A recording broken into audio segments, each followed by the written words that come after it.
Mahamuniye Swaha. Om Muni Muni Mahamuniye Swaha. Om Muni Muni Mahamuniye Swaha. Om Muni Muni Mahamuniye Swaha.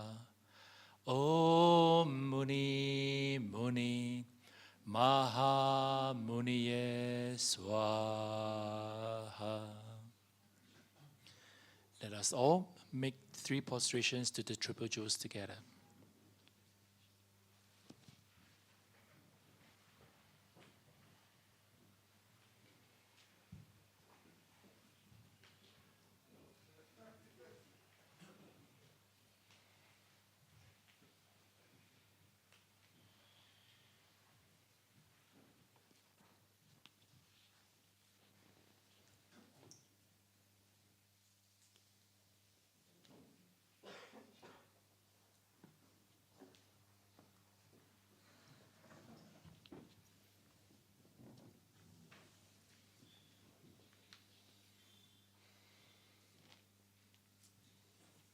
Please be seated.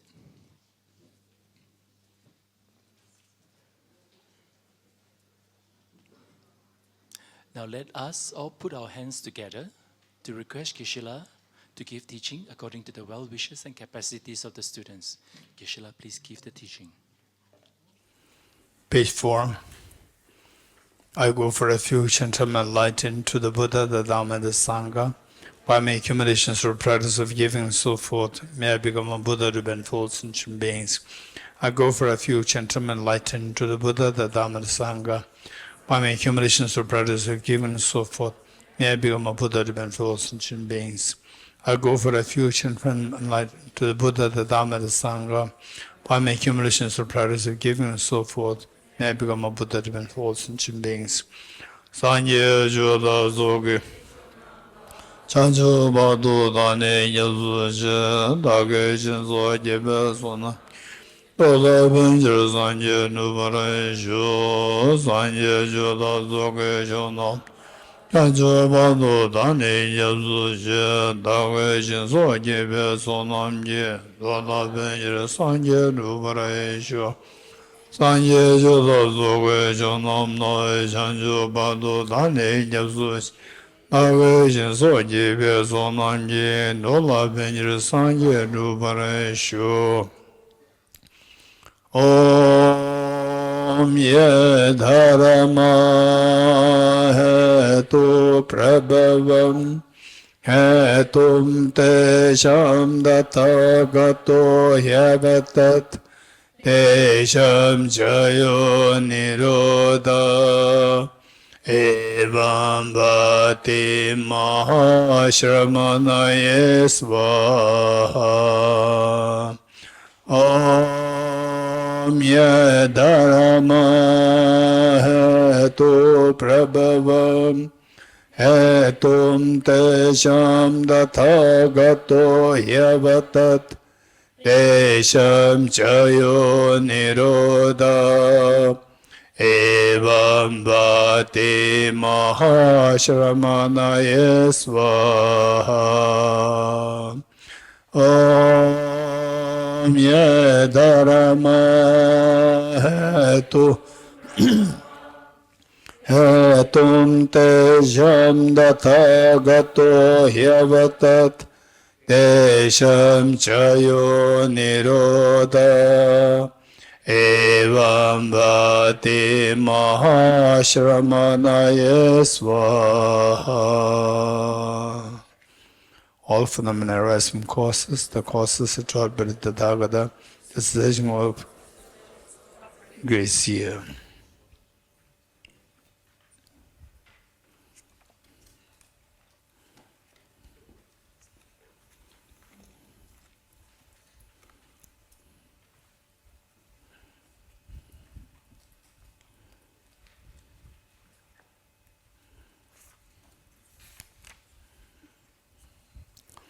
Okay, let us turn to page 141.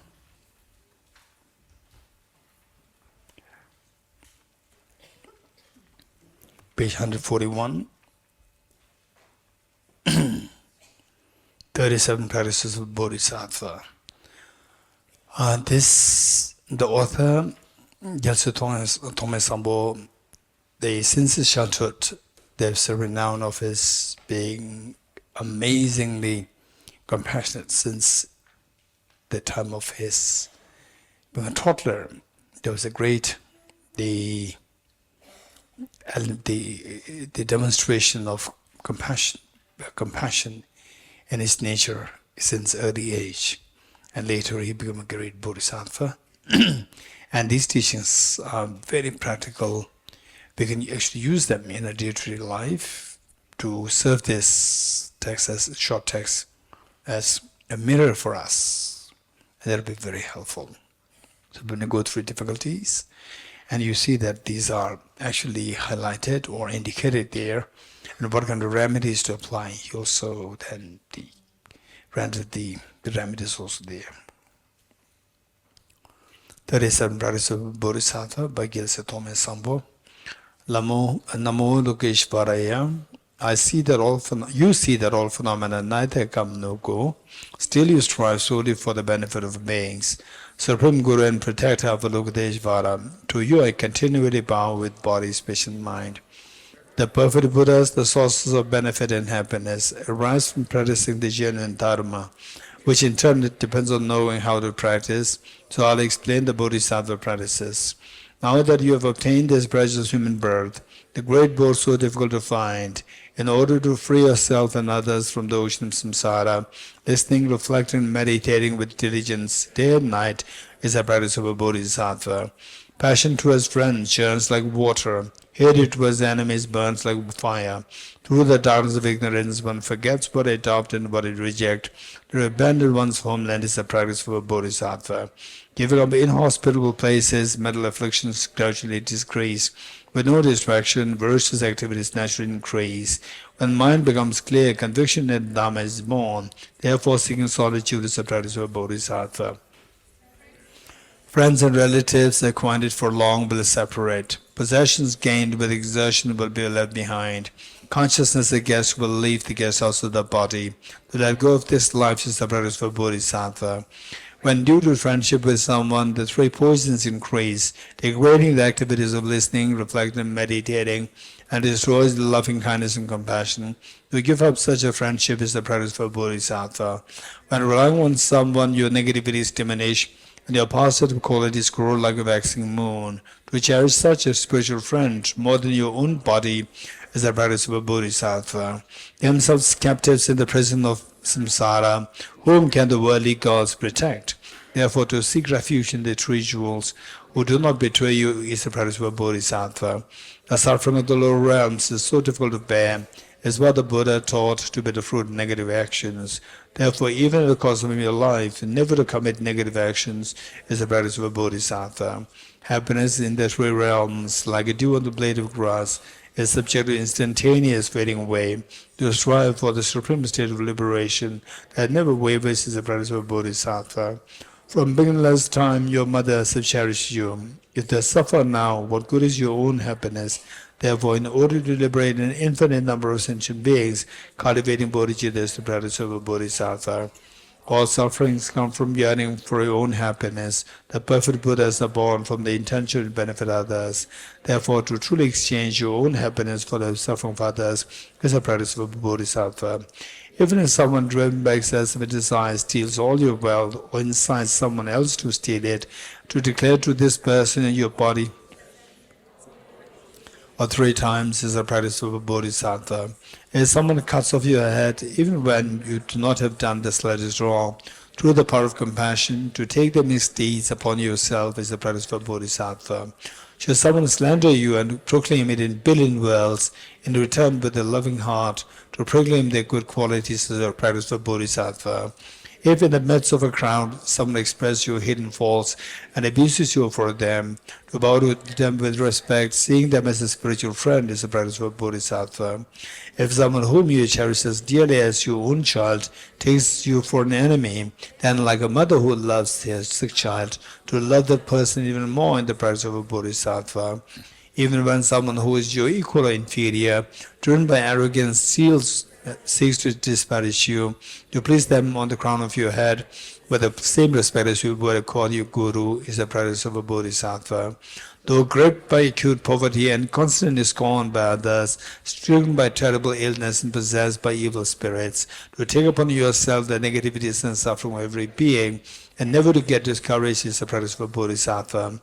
Though you may be famous and prominent, someone to whom others bow, though you may amass riches like that of the God of wealth, to whose worldly splendors has no essence, and thus to be without arrogance is the practice of a Bodhisattva. If you have not pacified the enemy of your own anger, comparing outer opponents will make them multiply.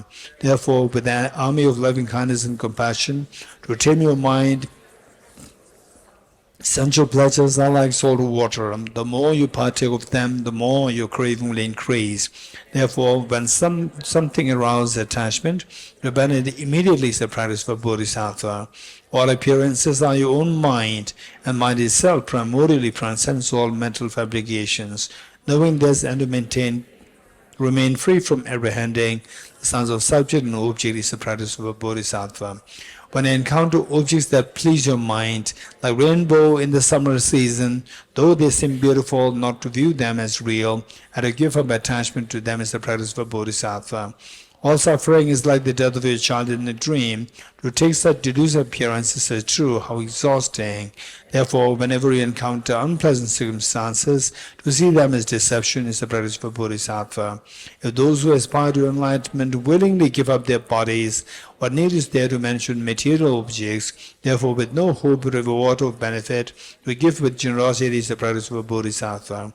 If lack of discipline prevents you from benefiting yourself, then a wish to benefit others is just a joke. Therefore, to observe discipline with no longing for worldly existence is the practice of a Bodhisattva. For a Bodhisattva who seeks the wealth of virtue, every perpetrator of harm is like their precious treasure. Therefore, without feeling irritation towards any, to cultivate patience is the practice of a Bodhisattva. If Shravakas and Pradik Buddhas who strive for their own benefit alone exert efforts as if to extinguish a fire burning on their heads, to cultivate joyous effort, the wellspring of positive qualities is the practice of a Bodhisattva. Special insight, perfectly endowed with shamatha, completely conquers all afflictions. Knowing this and cultivating meditative concentration that transcends the four formless states is the practice of a Bodhisattva. The practice of the first five perfections, but without wisdom cannot achieve perfect enlightenment. Acute with skillful means in cultivating the wisdom of non-conceptualizing the three spheres is the practice of a Bodhisattva. If you do not analyze your own faults, you might put on the dharmic facade while behaving in a non-dharmic way. Therefore, to continue to analyze your faults and then discarding them is the practice of a Bodhisattva. If compelled by your own afflictions, you speak of the faults of the other Bodhisattvas, you yourself will degenerate. Therefore, never citing the faults of those who have entered the minor path is the practice of a Bodhisattva. Desire for gain and service leads to mutual arguments, and activities of listening, reflecting, meditating decline. Therefore, to relinquish attachment to the household of friends, relatives, and benefactors is the practice of a Bodhisattva. Harsh words disturb the minds of others and degenerates the Bodhisattva's conduct. Therefore, to give up harsh and unpleasant speech towards others is the practice of a Bodhisattva. Once you become accustomed to afflictions, they are hard to undermine with attitudes. Therefore, with the remedial weapons of mindfulness and introspection, to forcefully eliminate afflictions such as attachment, the moment they arise is the practice of a Bodhisattva. In brief, whenever you are and wherever you do, always examine the state of your mind. Continuously working for the welfare of others is the practice of a Bodhisattva. To dedicate the merits thus gathered through these efforts towards enlightenment, with a wisdom free of concepts of three spheres, in order to eliminate the suffering of all infinite beings, is the practice of a Bodhisattva. By relying on the words of genuine masters, I explain the meaning of thought in the sutras, tantras, and treatises in the form of these 37 practices of a Bodhisattva to benefit those who wish to train on the Bodhisattva path. Because my intelligence is less and my learning is meager, I lack linguistic skills to please the scholars. Yet since they are based on the sutras and teachings of the genuine masters, I believe these practices of Bodhisattvas are flawless. Nevertheless, since the vastness of Bodhisattva content is difficult to fathom by someone like me with an inferior intellect, I pray to the genuine masters, consider with patience all my flaws such as contradiction, incoherence, and so forth. By virtue of the merit gathered here, and by the power of the conventional ultimate bodhicitta, all sentient beings become like the benefactor of Avalokiteshvara, who dwell neither in the extreme of samsara nor in that of solitary peace.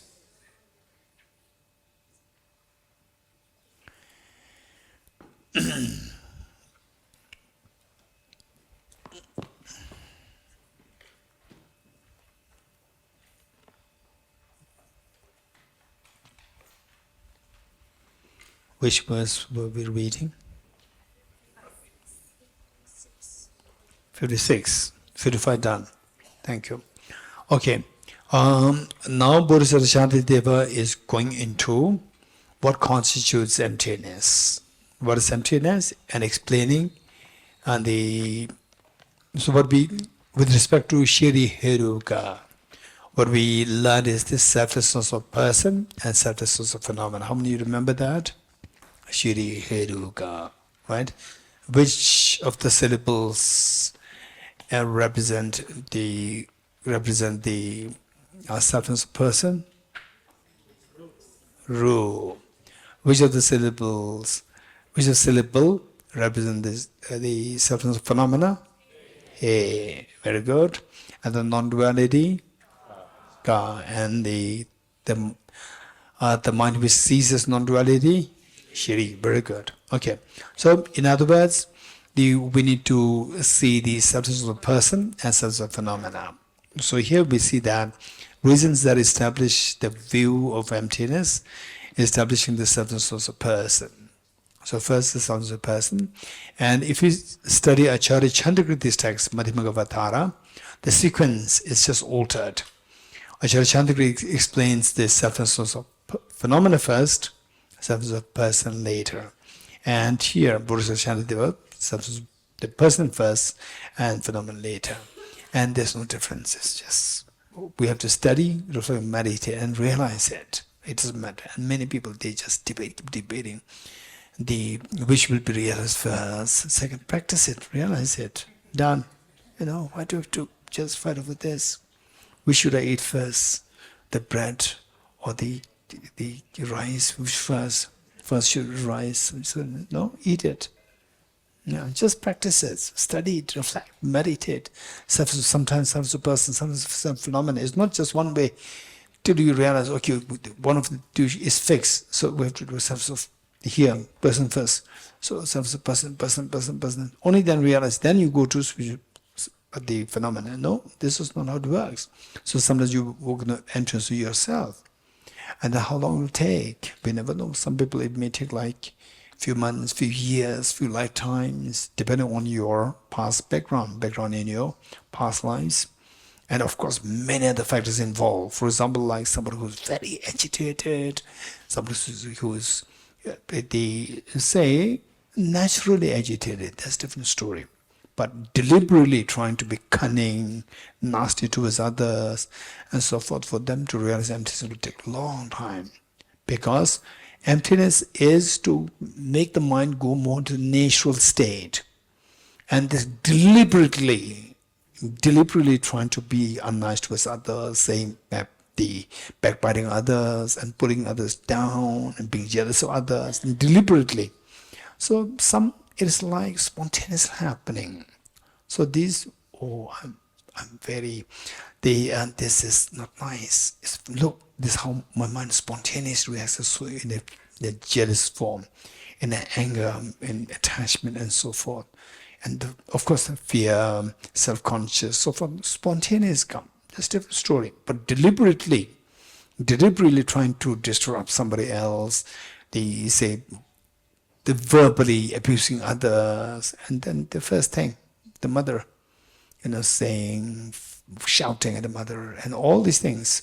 These are deliberate attempts. With the deliberate attempts, you have to stop these first. If you don't stop this, then seeing emptiness will take a long time. So this is something that we need to work on, and be more compassionate. Be more compassionate, and in whatever little way you can be of some benefit to other people, to your mom, to your brother, to your father, mother, husband, wife, children, or neighbors, even tiny insects. Just see how you can be compassionate towards them. Be kind to them. So these will take you closer towards the true nature of mind. And the wisdom of emptiness is the one which actually takes you very close to your mind. And so if you try to go in this direction, go towards the true nature of the mind, then the wisdom of emptiness will be very easy to flow with you. So to say emptiness will not be too long. So these are things that we need to remember. Okay, so with this in mind, so here, self-essence of a person explained first, and how it is explained here, self-essence of a person, is very much how it is done by Bodhisattva, the Acharya Chandrakirti, and Arya Nagarjuna. So for this, what I'd like to share with you is that the Acharya Chandrakirti established emptiness by rejecting what is known as the 7 modes. Establish the emptiness, or establish the substance of the person by rejecting the 7 modes. Let me repeat it. Acharya Chandrakirti explained the substance of the person by rejecting the 7 modes. The reasoning to reject 7 modes to establish emptiness, or to establish the substance of the person. The reasoning of rejecting the 7 modes to establish rejecting the 7 modes to establish the selflessness of the person. So when we say the person, primarily yourself, but you can apply to any other person, not necessarily yourself, but primarily yourself, self as a person and self as a phenomenon with which you interact. So the first person. So this, in order to understand what okay, let's put it like this. Say the I, or Dorji as the topic. Dorji, I want to see the emptiness of myself. Dorji as the topic, and the predicate, it is empty of objective existence, because now you give the reasons, or you put the sign means the reasons, because it is not one with its aggregates, not intrinsically one with its aggregates, or so put it better to not intrinsically one with its aggregates. Okay, so these seven rejections, I'll just put it in a very easy way for us to remember very quickly. Note it down. Say, first you write rejecting, and all these 7 points are to be rejected. Rejecting, number 1, rejecting 7 points. Number 1, oneness. Number 2, differentness. Oneness, differentness, dependent, dependee, possession. Let me repeat it. Oneness, differentness, dependent, dependee, possession / appropriation. These two mean the same, but we need to know both words. Possession / appropriation. The collection, and the special shape. Let me repeat it. Oneness, differentness, dependent, dependee, possession / appropriation, collection, and special shape. Okay. So since that we have already studied these to some extent in the earlier days, now it's become relatively easier now. Okay. How many of you already wrote these 7 rejections? Good.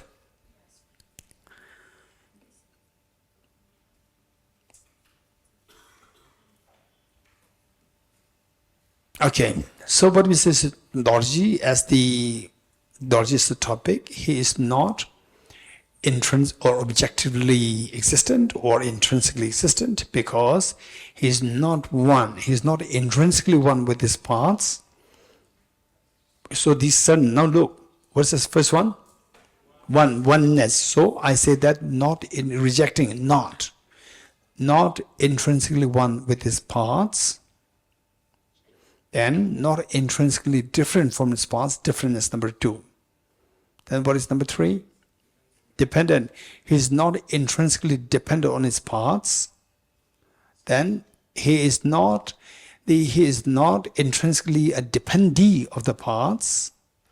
He is not intrinsically in possession of the parts. Then the collection of his parts is not him. And then the special shape of him is not him. Okay, so this is how we put. Now we have to reject each one of these seven. Each one of these seven. Okay, now if you're done with your writing. Okay. So first we think of the self.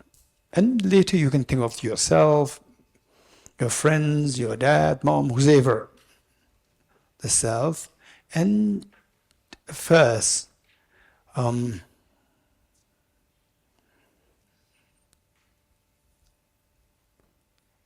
okay, just see how this self appears to you. As objectively real or like a dream. So how does it appear? As objectively real. So thus far what we said is that when we say emptiness of what? Emptiness of what? Emptiness of objective existence, intrinsic existence, inherent existence, true existence, independent existence, so forth. The emptiness of objective existence. So now, how do we evaluate? Anyone, how do we evaluate? Because we see the self as object real, and what we said is that seeing and believing this self to be object real, this is self-grasping ignorance. So how do we know that this is self-grasping ignorance? In other words, how do we know that this self does not exist the way it appears as object real? How do we know it does not exist? How do we evaluate? The question is, it should not be how do we know. The first question is, how do we evaluate whether or not this self exists as objectively the way it appears to us? Anyone? How do we evaluate?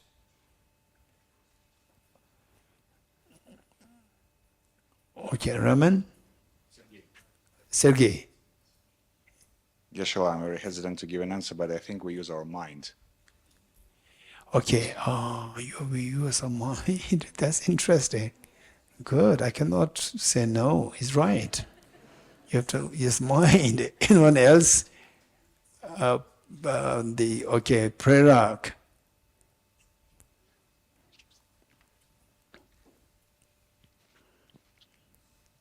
Yeshua, we conduct the ultimate analysis of the object or the self. So we go closer to it and so on and so forth. Why conduct ultimate analysis? Why? To understand that it is not objectively real. Why? So that when we go closer, we'll see that, for example, as you took the example of Dorji, if we go closer, then who is Dorji? Is it the hand, the head, the parts, etc., and so on. So if we continue in that fashion, then we'll not be able to locate Dorji. Okay, what Prerak said is just perfect. The only thing is when I say why, I'm not actually asking for the reason. So what I'm asking is that usually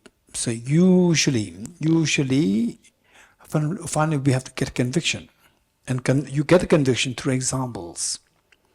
Give the example and then give the reason. It becomes very convincing, because when example is not given, things are at times it's very complicated to convince the other person. When the examples are given, instant person will hit the meaning. You getting it? Anyone else? Dedala, what example?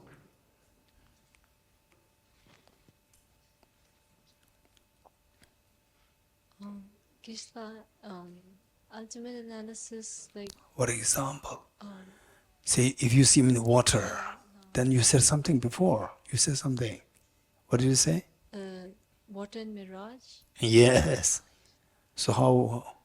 By getting closer, we can see if it's really water. Let's start from the A, B, C, D. So if I see Geshe is in water From far away. from distance, far away, but I don't know if it's water or if it's a mirage. So I can only know if I get closer to Geshe. Oh, this is the only way by which to evaluate if I'm in water or what you are seeing is mirage is by coming closer to where I am standing. Then And then I will get to know if there is really water, if it's a mirage. how? By seeing that you're not in water, there's no water there. There's no water, it's just totally dry. You conclude that. So example is so important. So for all these syllogisms, all these reasons, syllogisms, always it should be accompanied by a very convincing the example. It's very strange. So I'm sure there are many of you who also teach the Venerable, you taught in the university as a professor. So when you teach, right, sometimes to make the point across to the student, it takes a long time. When you give a simple example, instantly the student understands. Okay, example is very important. So this is what I'm waiting. Otherwise, what he said is perfectly right. Okay, so the best way by which to check evaluate if I truly exist, you truly exist, objective, real or not, is by the way and the manner in which Arya Nagarjuna taught. What is the line? And then you remember the line? Namsala, you remember the line? Huh? What happened, Namsala? If the mirage were to be water, why not those close by the mirage see water? Okay, let's all say this again. If the mirage were to be water, why not those close by the mirage see water? Again. Mirage were to be water, why not those close by the mirage see water? Again. Mirage were to be water, why not those close by the mirage see water? Okay, at least you have planted 3 seeds in your mind. Next time you forget it, it's fine, okay. But the imprints are there. Next time somebody says, instantly it will wake up. 3 seeds will be easier to wake up the seeds than only just 1 seed. Okay. So by going, they say by going closer, which is technically known as subjecting the person to ultimate analysis.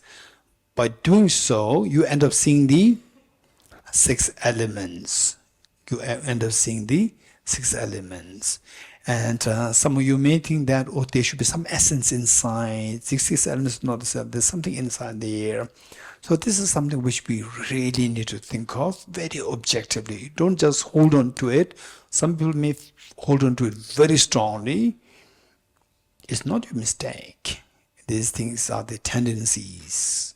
Hold on to it. So just try to think of the table. The table, top line of the table, and left of the table. And what you end up seeing, the table through the close analysis or ultimate analysis, we just seeing the top line and the legs. And where is some essence? There's no essence there. And likewise the house, the walls, the doors, the windows, ceilings, floor. You remove each one of them. There's no house, there's no essence there. But with the beings, we just get a feeling that there should be some essence there. In fact, I personally would say that more than the being, the heart, when you see the heart separate, tick, tick, tick, tick, tick, tick, tick, tick, and you just see the atoms, there's no tick, tick, tick, tick, tick, tick, right? Oh, there's no atoms, there's something there. There should be something there. That was very strongly coming to me once upon a time. So likewise for many people, this self, there should be some self there. It's because of this, there are many philosophical traditions or the religious traditions that they have a sense of self which is so solid with the essence. Even when you leave your body and mind, leave your body mind, then it leaves separately. So this is what the Buddha taught at one point of such a self in order to cope with the propensity or the inclination of some people. So, and this belief is the one which holds us in samsara, because this belief makes us hold something objective there, So this is what grasping.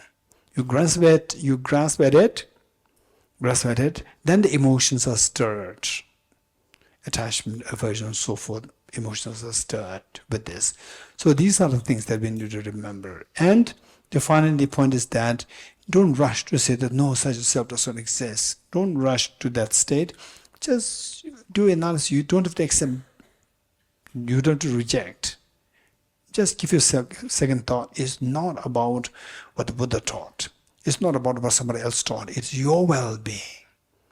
It is your ultimate well-being, to get into your miseries and to have the maximum happiness. So keep thinking about these, and then as a sense of self, the self-identification dissolves, what kind of ease that you get, just look at it, observe it yourself. You don't have to what do you call it, advertise, broadcast.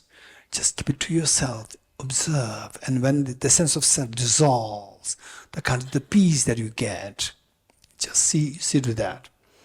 And so otherwise, even in Buddhism, within Buddhism, we say Vaibhashika, Sautrandaka, Chittamatra, Svatandamata, they all believe in some degree of objective self there. All. So it's an extremely skillful way. So we just try to say unentangle the grip, the adherence, slowly unentangle that, and gradually then we see that there's nothing really objectively exists, including the self. Okay, so let us, some of us may find it a little difficult. It doesn't matter. Just do this exercise, and you don't have to just, what is that, it must be true, So now, yes, there's some clash can happen. Just study this, and sometimes reflect on this and see that why I'm so special with respect to the tables, house, trees. So there, I see the table there. But when with subjecting into ultimate analysis, the table is nowhere to be seen. With the house, it is there. Subjecting to ultimate analysis, again, it dissolves. It's nowhere to be seen, indicating that the object does not exist objectively. Nothing intrinsic there. Just your mind creates the illusion. So likewise, why the self is so special? Again, it's like I have the body, I have the mind, and that's it. The body makes me male, non-male, female, non-female, and the mind makes me intelligent, not intelligent, compassionate, compassionate. That's it. Besides that, what is there? Is I. So think like this. So it's for your well-being. It's not about so adhering to this tradition, that is about your well-being. And finally, if you can really replicate this philosophy so well, and then still you see that this doesn't hold true, you can reject it. It's not about anything. It's about your well-being, your ultimate fearlessness. Okay. Buddhist mind, then the first analysis is the rejection of the oneness with the oneness with the parts, meaning your aggregates. So you see that subjective self, you end up seeing the body and the mind. Within the body, you see the elements of earth, water, fire, air, space, and the consciousness is the mind. So with these, none of these is to be identified as intrinsically as the self, not one. Not one with the self is not one with these parts, meaning that these parts are not objectively the self, not self from the object. Then the next is what is it next? Differentness. So if these parts which constitute the self, if these are not the self, remove these parts, then what is left there as different? a self as different from these parts is also doesn't make sense. Because remove the parts, remove the body, you are not a male, you are not female. Remove your mind, you are not kind, not unkind, not intelligent, not intelligent. So all these concepts dissolve when your body and mind are taken out. So without these 6 elements, there's nothing there to identify as a self. There's no self as different from these 6 elements. This is number 2. What is number 3? Dependent. Okay, I'm dependent on I, the person, is dependent on my parts, my agrees, body and the mind. How? To say that I'm male, I'm female, it's dependent on the body. You agree? You agree? Okay. So, and to say that I'm kind, I'm not kind, I'm intelligent, I'm not intelligent, is dependent on the mind. Yes? So, with this, that I'm dependent on the mind, I'm dependent on the body, but I'm not objectively dependent on the body. Okay, this is very complicated. Anyone who would like to help me? How would you help all of us to know that I'm not objectively dependent? I'm not objectively dependent on my parts. Anyone who likes to help us? Did you like to help? No? Okay, anyone? Okay, now if there's nobody, then Geshe should be there. Okay, only one Geshe. Yeah. Okay, all the rest of us listen to Ketanula. Well, it might be. So because Ketanula's playing a trick. He said, maybe, right? Don't attack me too much. Okay. So if there was going to be a self that was objectively dependent on its parts, then there first has to be the objectively identifiable self as different from the parts, to be a dependent, to be something Why? dependent. Why? Because objective dependence means dependence in and of itself, within its own right, from its own side. So that the self there is from its own side depending. So it has to already be. So Objective dependency, for the objective dependency, why there should be the 2 distinct things? Why? Because objective dependence would mean, it's just like, to be frank, an inner contradiction in the very term. It's an oxymoron. Yeah. Why? Because objective means independently dependent, right? An independent dependent. No. It's like, say, objective dependent, it is dependent, but this dependency is not made by the mind, it's from the object. What's wrong with this? Right, but it's still, so then you're saying not from the mind, from the object. No, you're prasangika. You're thinking that everybody is prasangika. Everybody is not prasangika. So how do you explain this non-prasangika? For prasangika, you say it's oxymoron.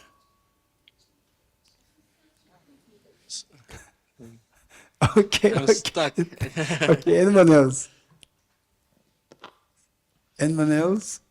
Okay, let's listen to Ilengo.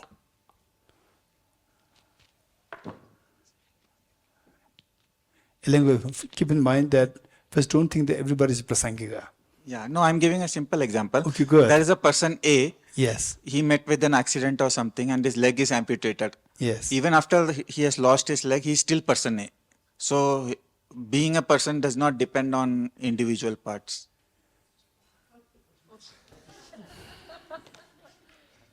Being a person not depend on individual parts. Are you sure? Even after the leg is gone, he's still person A. We still identify. That I agree with you, but the person dependent on his parts or not? Yes. So objectively it's dependent.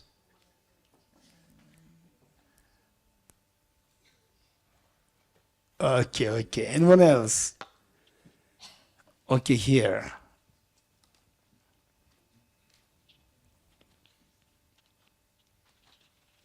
if we're saying objectively, we should look from the side from the object. Yes. So what part of your body should be that object? If that's leg, No, all you said the 5 aggregates, the element earth, water, fire, air, space, all, and consciousness. You are dependent on these 6 elements.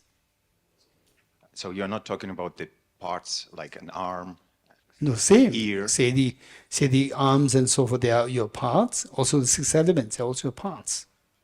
so any of them can be replaced. So how can you reject that you are, how can you say that I am not objectively dependent on my parts or on your 6 elements? So we should look from the side of the object.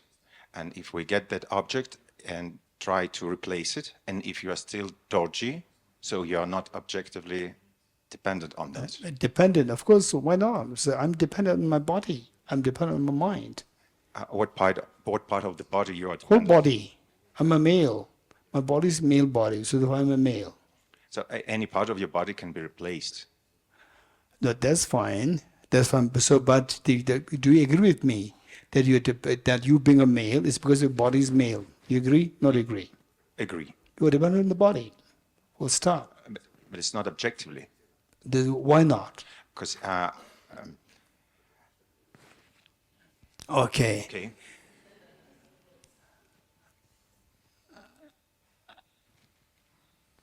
Okay, Ladana, yes. Geshe, I just would like to try. That to say dependent, there should be 2 things, like the self-dependent on the aggregates. So first, we have to be sure that whether aggregates itself exist or not. So when we subject the aggregates also to the ultimate analysis, like say for example, say form, like from the 5 aggregates, the form, when we look closer to the form, we don't even find form because then we end up seeing the 6 elements of the form. Even those 6 elements also does not exist if we subject that 6 element also to ultimate analysis. So mind depending, like say I depending on the form does not exist. So there's nothing to be dependent. So how Are you not dependent on your form? I do depend on my form in conventional analysis.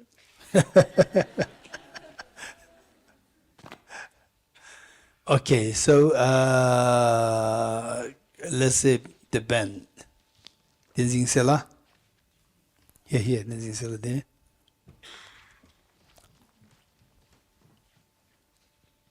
I'll also try. So, like Lajara said, in order for the self or for Dorji to be dependent on the aggregates objectively, the aggregate should exist objectively. But Why?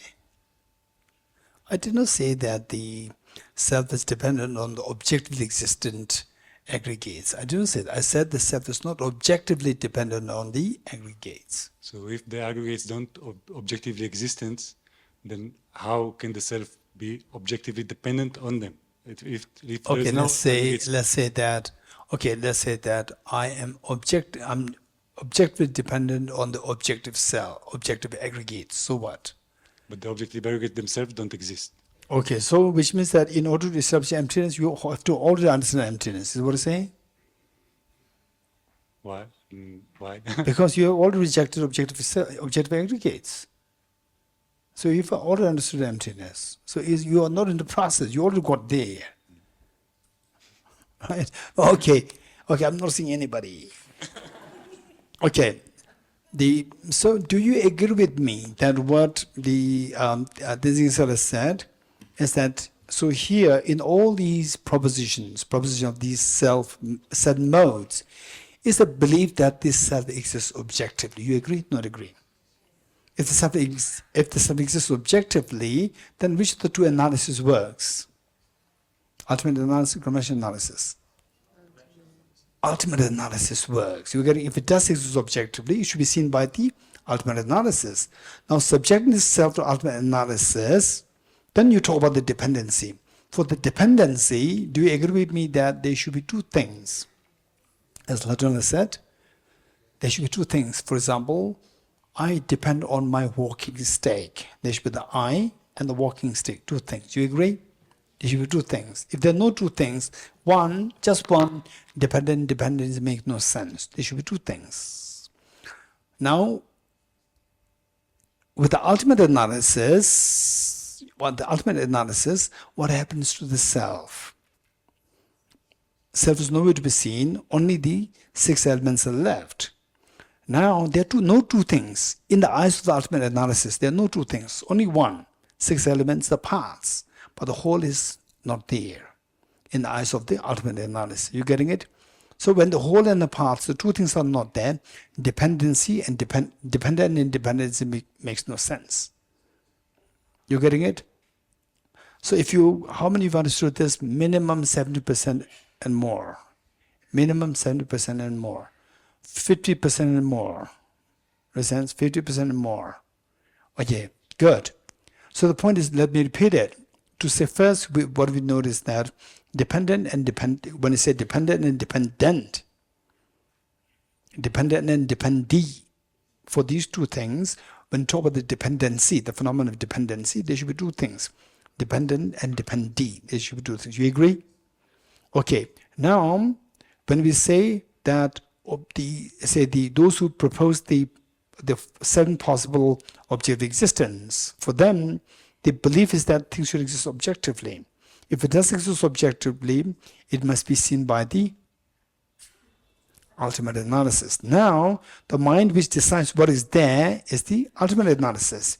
In the eyes of the ultimate analysis, to say that the objective dependency is there should be two things. In the eyes of the ultimate analysis.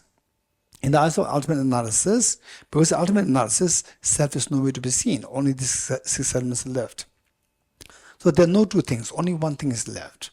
Because of this, the dependency makes no sense. As such, the self as dependent or the self as the dependee, both do not make any sense. You getting it? Okay. So that is which number? Number 3 and 4. What is number 5? Possession or appropriation. Again the same. The self as the appropriator and 6 elements as appropriated. Again same thing. To say appropriation, there should be the act of appropriation. What is appropriated and what appropriates. There should be two things again.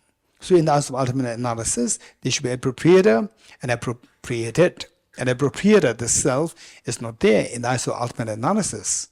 So therefore, appropriation makes no sense. Done. What is next?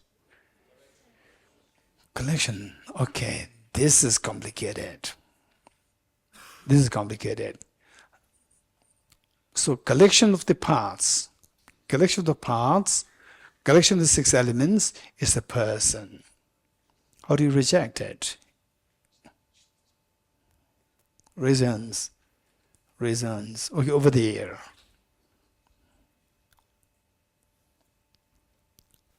I would say that if I took the parts and arranged them in a different order, I wouldn't call it the same thing again. Okay. So just like if I took a car's wheels off and all its doors off and I laid them down in a pile, we wouldn't call it a car anymore. Your name? Andrew. Okay, how many agree with Andrew? Okay. Okay.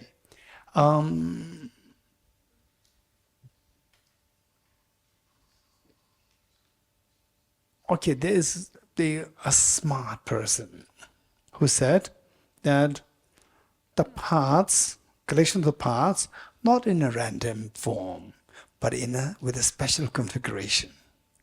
That collection is the self. How do you reject it? Anyone?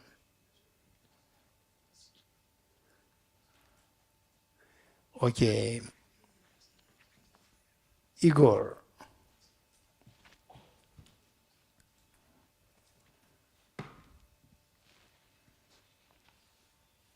So while we are assembling the parts, let's say we can assemble the parts one by one, at what point we say it's the self? We call it in the name. You're asking, you won't give answer. I'm asking. Okay. So I'm looking I for guess. the answer. Is there anyone who can give me answer? I'm fed up with the question, right? So that since I don't get the answer, I ask this question. If you ask me more, again, the questions multiply. Okay, Prince-Love. So we could reject the special configuration in such a way that, like, if we see something, let's say, like we see a painting, and if we if we go from really far away, we can see like a certain image. Like, for example, it's a painting of Mona Lisa. But then when we come really close by, we can actually see that sorry, let me rephrase it, please. So if we are very close by, we could see a picture, like, for example, of Mona Lisa.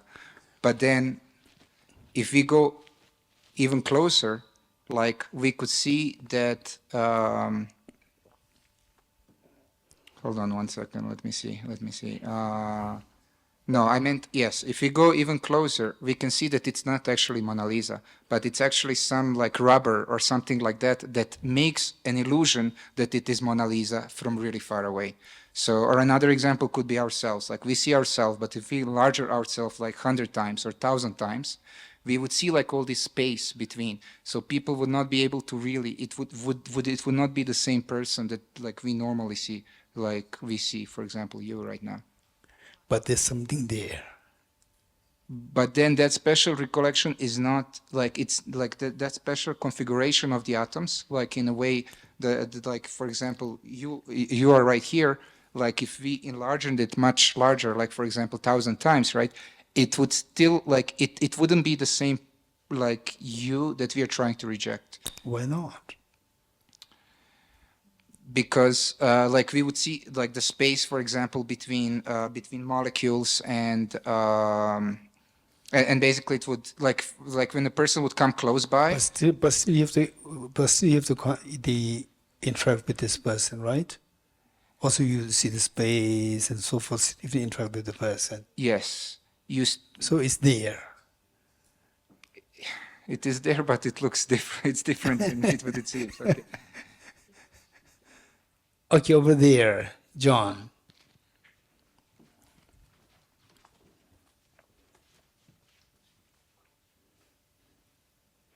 Okay, let's listen to John. Okay. So I hope this is correct. Since it's a collection John, I don't think you're from NCC, NDC, NMC. Very good. I want to listen to you. Since we're talking about the collection of 5 different aggregates, yes, it would be problematic as that would be 5 different selves. It is not only but are you the collection of the aggregates or not? Am I the collection in total of, yes, of the aggregates? Yes. No. Oh, there's not. Why not? The total. I'm not saying the individual. Individual aggregates, I agree with you. The total. I'm not objectively the collection of the 5 Why not? aggregates. Because objective existence doesn't exist. Okay. Okay, no, I'm not seeing anyone because that is full of n something. Right? I can see all with n something. Okay. Okay, here is not from n. Yes. Mike.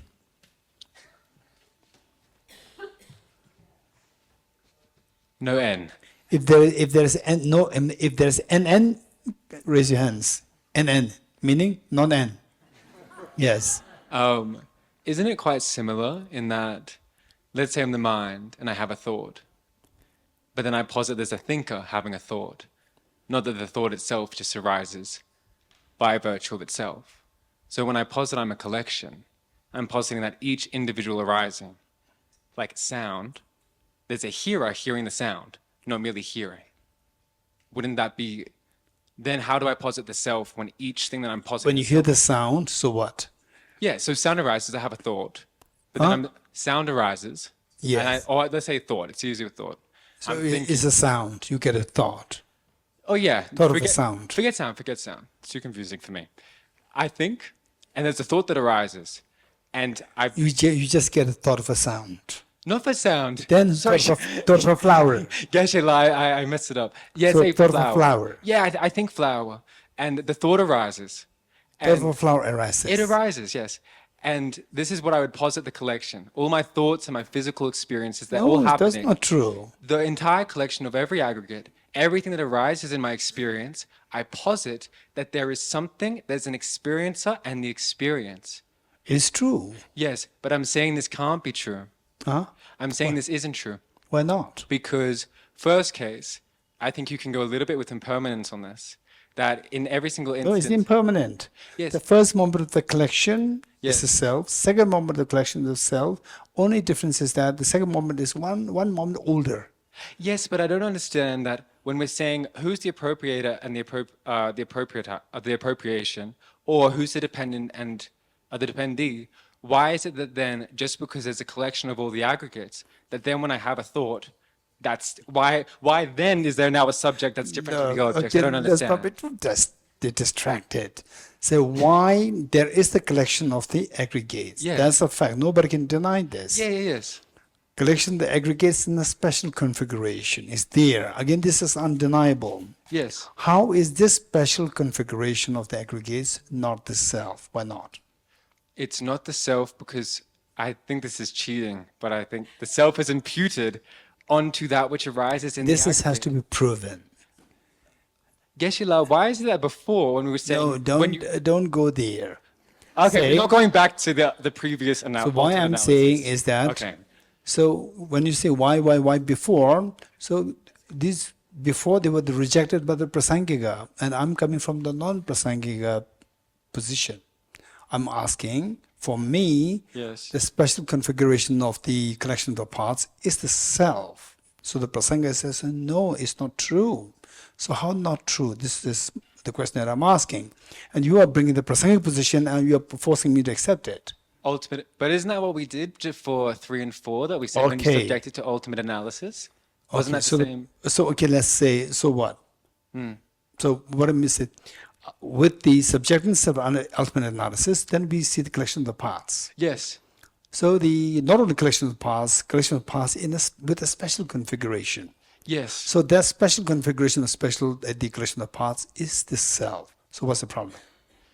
I'll pass on, but I'll just repeat. I'm not sure the floor of my Okay. argument. Okay, Yeah. good. Okay, now I'm not seeing anyone. It's all from NN. Not NN, it's all from single N. Right? Okay. So what we do is that for this, this is very important. This is very important. This is very important. And the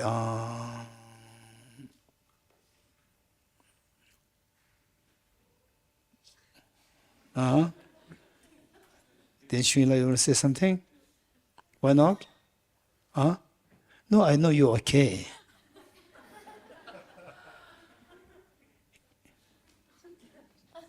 Geshe, I'll try. I think Brensla was going some. No, don't say Brensla. Don't quote anybody. Say it directly. So Geshe, so If something goes wrong, she'll blame Brenslav. so I think how I would explain it, like for example, if the special configuration of the parts of the self is the person, or let's say, we talk about any object, if the special configuration of the parts of that object is the object, so then when we see the special configuration of the parts, we should be able to see the object also, Why? because that is the object, right? For example, say when we see this, should we see the phenomena? Yeah. Should we see the emptiness of objective existence? Because it is empty of objective existence. No, if we if we see, let's say, if we say that the special configuration of the parts is the person, Then so then when you see that, you should see the person. I mean, it's synonymous, right? But they are not synonymous, Krishna. Means it's like whatever is the special configuration of the part should be the person, right? Okay, now she reached the point of stubbornness. When she reached that point, nobody has to push her. She will push her herself. Okay, tell me. Keshila, this flyer and the emptiness of the flyer, they are not Not synonymous. emptiness. Flyer is that it is empty of objective existence. Are you seeing So the empty what of are- objective existence flyer? Are you seeing the emptiness of the object? No, that empty, it being empty of objective existence.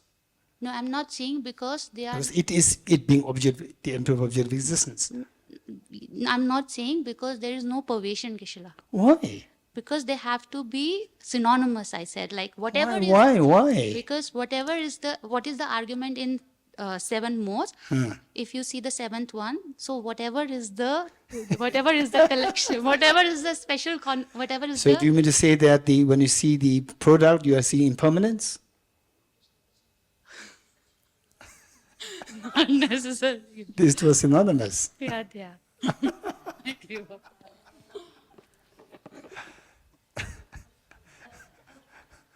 Okay. So what happened? Okay, Raj, you understand something? So she's going to defend you.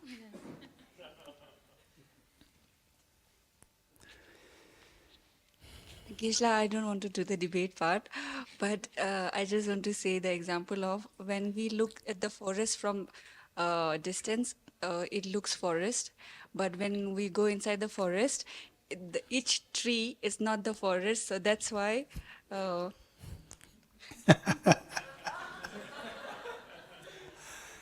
Okay, so I'll leave it on you. Think about it, and come back the next time. Huh? Huh? Are you from N? Okay, then I'm not seeing any. My eyes don't see the N. You getting it? Okay, the Shambhala. It is not mine. It is me trying to understand Lama Tsongkhapa. Okay. But the collection and the special shape and configuration, it means the shape, and this is a physical property, like of a physical object. And then if you go about a person, that means just the body without a mind. And then this is and the person is not just the body. So this could not be the person. No, what I'm saying is special configuration of the 6 elements. 6 elements include the consciousness. But this configuration is like is a shape. You cannot put No, the this configuration. is special configuration. Special configuration only of the body is a shape. If it's not only for body, it's not necessarily a shape. But when you say configuration of a mind, how can that be? No, configuration of the components. For example, say the mind has many segments. Don't put all the previous minds later. Then it is just the chaotic configuration. So put in proper sequence, it becomes a proper sequence.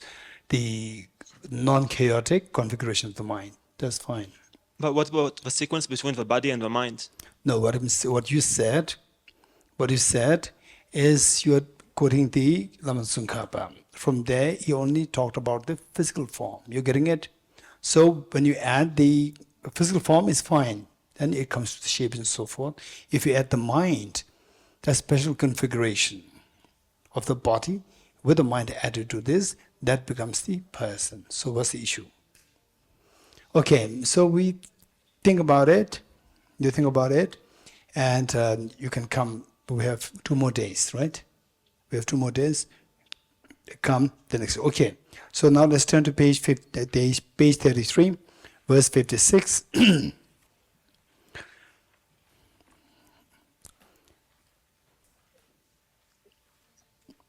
Okay, if there were something called a self, meaning something called a self as intrinsically or as objectively as a self.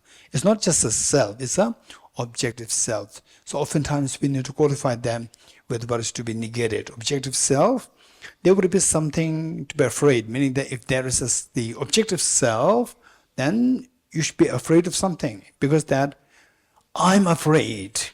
When you say, look, this is very important. I'm afraid of this situation. I'm afraid. You hold on to self as object real. When you say, I'm afraid, you think of the emptiness of the self. When this concept of self dissolves, the fear dissolves. You're getting it? When you see this, when you are saying that, when you are in the grip of the fear, and you just give yourself a little space and think of the self, where is the self? You do this analysis, as explained here. And then when you get a glimpse of emptiness of the self, that the self does not exist objectively, instantly the fear dissolves. What attracts the fear is seeing the self as objectively real. That attracts the fear. So, but if the self does exist objectively, then there's no way you can reject it. Then the fear will inalienably arise within you, and you cannot reject this fear. So, if there's something to be called as objective self, there would be something to be afraid of, that I'm afraid. But as one finds self nowhere, meaning self nowhere objectively, we don't find the self nowhere objectively, who is there to experience the fear? This is very important, okay? And in the context of the clinical psychology, these are extremely helpful. And of course, the clinical psychologists, they themselves have to get conviction in this emptiness concept, and then see how much you can guide the peer with the people going through schizophrenia, people going through stress, anxiety, depression, and so forth. So you have to see how much the person can digest. To that extent, these are extremely healing. This would be like not just a temporary, the medicines or the temporary explanation. They'll be long, they can heal the person in the long term. Okay, next. Now, rejecting the oneness. Reject the oneness. Where is the self amongst in the eyes of the ultimate analysis, where is the self? So you go into the body through ultimate analysis, you see the teeth, verse 57. The teeth, hair, nails are not the self in the eyes of the ultimate analysis. But don't just say that teeth is not a self. So simply by these, it's not really ultimate analysis. So ultimate analysis is where you know what the self is on the conventional level, and then you go closer. The manner in which Nagarjuna taught, if the mirage were to be the self, if the mirage to be the water, one knows those close by the mirage see water. By going beyond the conventionalities, you go there, and then you see that the teeth, hair, and nails are not seen as the self by the ultimate analysis, nor is self the bones of blood. No self is neither mucus nor phlegm, nor is self lymph or pus. Self is not fat, the fat, no sweat, neither is self the lungs nor liver. Self is not any of the other visceral organs, neither is self feces nor urine. Flesh and skin are not a self, nor is self heat or wind or heat or air. In no way is self one of the bodily orifices, nor are any of the 6 types of consciousness a self. So going into detail of what you're seeing with ultimate analysis, you go into ultimate analysis. So what you see, nowhere you see anything that you pinpoint to that is not identified as a self. Refutation of the self is postulated by the non-Buddhist standholders. Okay, so the non-Buddhist standholders, one of the traditions is the Samkhya. The Samkhyas, for them, they talk about the consciousness, the consciousness as the self, as a self, and that also they say that this self is permanent. This self is permanent. For them, the self is permanent, and they call it prakriti. Prakriti meaning the primal substance, like a created God, but it's not exactly created God as in the Judeo-Christian tradition. It's not exactly that. It's very different. In fact, the Samkhyas understanding of the Creator is very interesting. So for them, the Creator, okay, technically, let's call it in English, primal substance, or in Tibetan we call it Chitso, the primal substance. Primal substance is permanent, and the self is permanent, and they are in total. The primal substance, the self, and total 25 the principles, or 25 the entities. So, but they say that the self is permanent, and they also say the sound is permanent. This is interesting. Sound is permanent, self is permanent. Verse number 60. And if the mind perceiving sound were permanent, as Samkhyas assert, the sound would be recognized at all times. Say, for example, if you meaning the self, which they call as permanent, and what you hear as a sound, if that is permanent, you should be hearing the sound at all times. Do you agree? If the sound is permanent, and you are permanent, the self. So, of these 25 principles or 25 entities, what they say is that the Creator, primal substance, is one which creates. It creates everything except the self and the primal substance. These two are not created. Rest, everything, the flower, your house, your food, your car, everything is created by the Prakriti. And interestingly, it is said that if you understand the concept of nirvana, they may not call it nirvana, they call it moksha. If you understand the concept of moksha according to Samkhya, it will be very helpful for you to understand the concept of liberation or nirvana in the context of prasangika, the mid period. If you understand the concept of moksha, liberation, moksha means liberation, according to Samkhya tradition, Samkhya is one of the old ancient Indian philosophical traditions. If you understand the concept of the moksha or the liberation from the point of view of this Samkhya, as presented by Samkhya, it becomes very easy for you to understand. You can relate this very easily with the understanding of the liberation or nirvana in the context of prasangika. Okay, I'm going to just quickly explain to you. Okay, what is the opposite of moksha, nirvana, liberation? Samsara. Just tell me what kind of samsara. Samsara, you like it or you don't like it? Samsara, you like it or you don't like it? You don't like it. Like what? Give me an example quick. Just quick. Huh? Peaceful fire. A pit of fire. No, don't go there, pit of fire. No, what the element of samsara which you don't like? The suffering, sickness, unreliability of yourself or somebody, your partner, right? Your husband, your wife, your children, your parents, your friends, right? I say the business partners. Oh, it's a big problem, right? My friend. So he always look for a business partner, and once he gets a business partner, again he's being what? Cheated. So many times. Okay, so whatever you think of, also you have your own thoughts. Think of something. Okay, 3 points. Think of three things in your life which you don't like. Right? You don't have to tell me. Maybe it's your wife or children, maybe it's your husband or whatever. Think of that. You don't tell me. Because you tell me, you know that you may be afraid. Right? Okay, you think of that. Now, Samkhyas. What they say is that, say, Prakriti, this entity, like is a creator.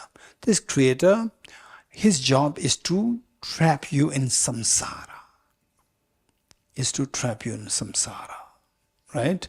So, how many of you, when you are busy with your work, you cannot do your Dhamma practice properly? Raise hands. Why you cannot do your Dhamma practice properly? as satisfactorily because the work keeps you busy, right? So Samkhya, what is that? Prakriti keeps you busy. Keeps you busy so that you'll be distracted from looking for moksha. Okay, so keeps you busy. How? So in what way you're busy? Tell me. Quick. You said that I'm busy so that I cannot do my Dharma practice on time. Huh? Like what? That phone. Prakriti made it. You're getting it? So we get glued to it. 15 minutes becomes 3 hours, 4 hours, 5 hours. We get glued to it. Prakriti made it. It's very efficient, modern, the production of the Prakriti. Right? That simply distracted us from going into nirvana. Anything else? Huh? Alcohol, yes. All these things Prakriti made so that you are dragged, you know. And then say for some people,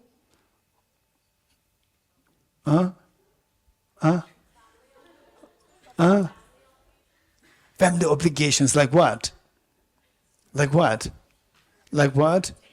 To look for money, right? To look for money. Money is created by Prakriti, right? And then to do grocery, shopping, cleaning.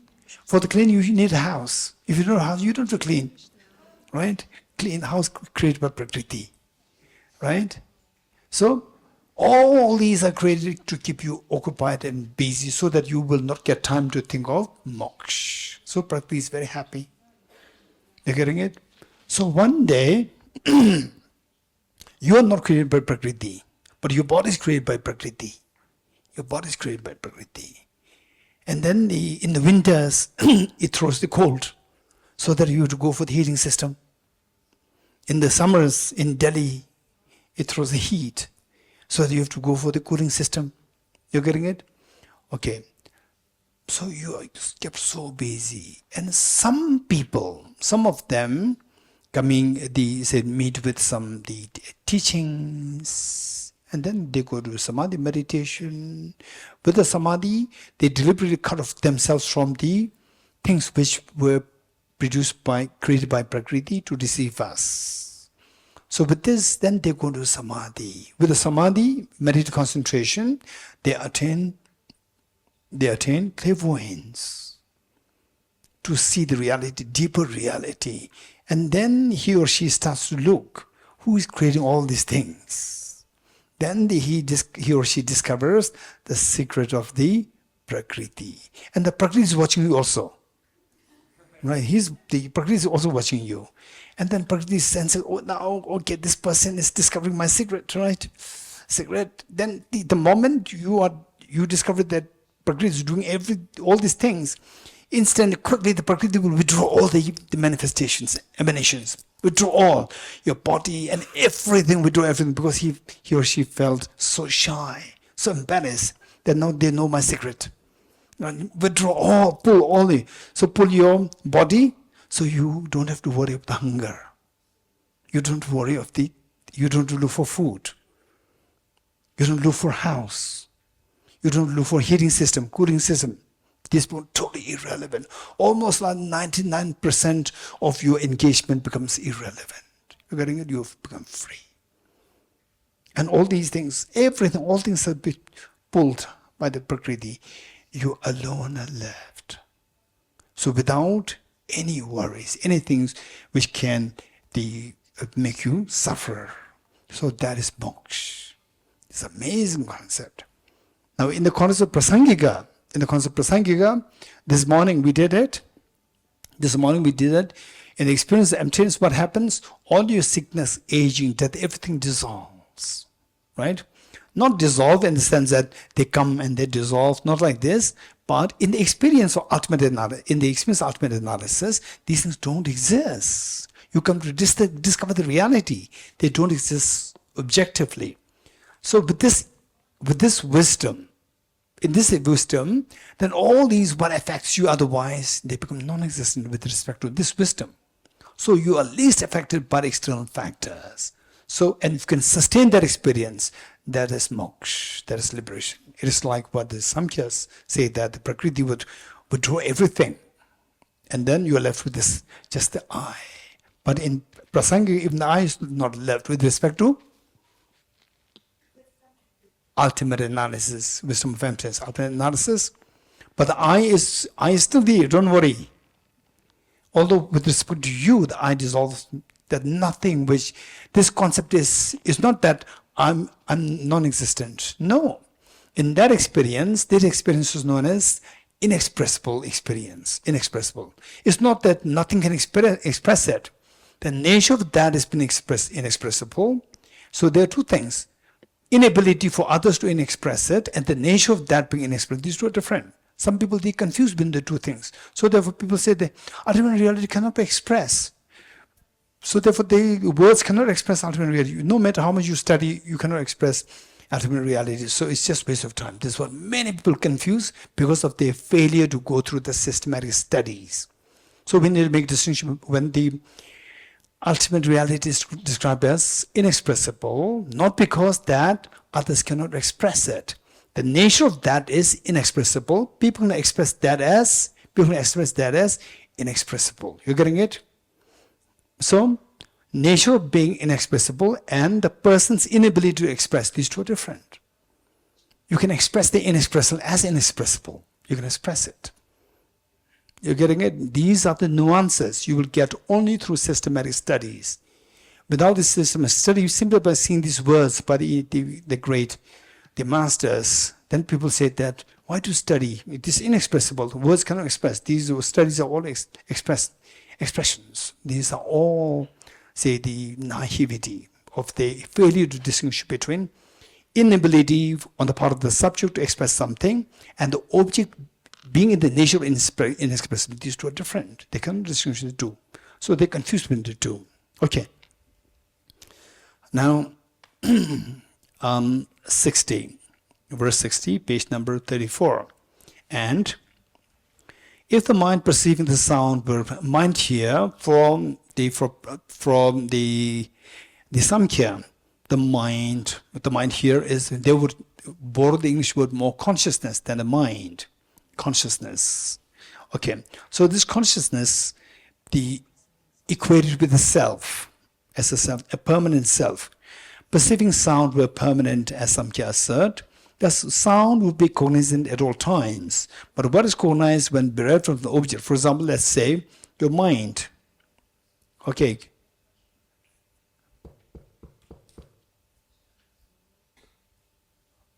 What happened? I knocked and sound came up. So did you hear sound? You hear the sound? Your mind heard the sound? Okay. So your conscious heard the sound. Okay. Now,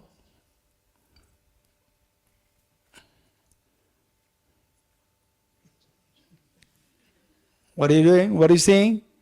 I moved the flower. You're seeing the flower. So your mind, which was thinking of the sound, it has shifted its object to the flower. So now the sound is no more its object. You're getting it? Now the sound is no more the object of this mind. This mind is a different object. So it says that but what is cognized when bereft of an object to be cognized? Say when the mind moves this object from the sound to the flower, what's the object? The flower, not the sound. So now this mind is bereft of the sound as the object. So what does it cognize then? What does it cognize? It does not cognize the sound. It cognizes something else. So which means that this mind, which cognizes the sound first, then the flower next, no sound, the mind is changing. But they said that this consciousness is permanent. So this is contradiction. Okay. But what is cognized when bereft of the object to be cognized? By what means could it be called a cognizer? So if the permanent mind, if the mind cognizes sound, it should always cognize the sound. When the sound is gone, then it should become like the subject without a mind. without the mind. If you say, no, this is subject, this object, no, subject without object. This object is a different object, the flower, which means it is changed, it's impermanent. If you say the subject is not changed, then it should become the subject without the object. So how can they be the cognizer without cognize? 61. If something could be a cognizer without an object of cognition, then absurdly a stick would also be a cognizer. So like a stick or a flower should be a cognizer. Okay. And therefore, without being associated with an object of cognition, it is certain that cognition is non-existent. 62. Suppose we say it cognizes a sight, sight meaning like the flower and so forth. Earlier it cognizes the sound. Now it recognizes the sight, like the flower. Well, why does it also hear at the time? Why does it not hear at the time? Because it should be you said it's a permanent entity. That earlier it was hearing the sound, it should continue to hear the sound.